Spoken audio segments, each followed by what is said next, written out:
কোরআন তাবিজের জন্য আসে নাই, কোরআন তাবিজ লেখার জন্য আসে নাই, চোর ধরার জন্য আসে নাই। আমরা কোরআনের কাছে কখন যাই?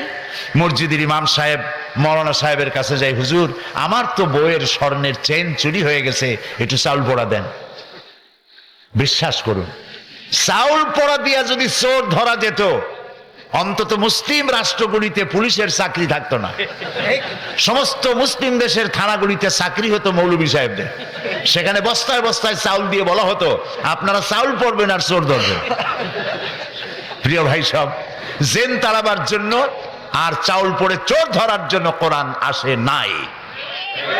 কোরআন এসেছে একটি সুখী, সমৃদ্ধশালী, শোষণ মুক্ত, দুর্নীতি মুক্ত, একটি ভীতিহীন, নিরাপত্তাপূর্ণ, একটি সমৃদ্ধশালী রাষ্ট্র উপহার দেওয়ার জন্য কোরআন এসেছে।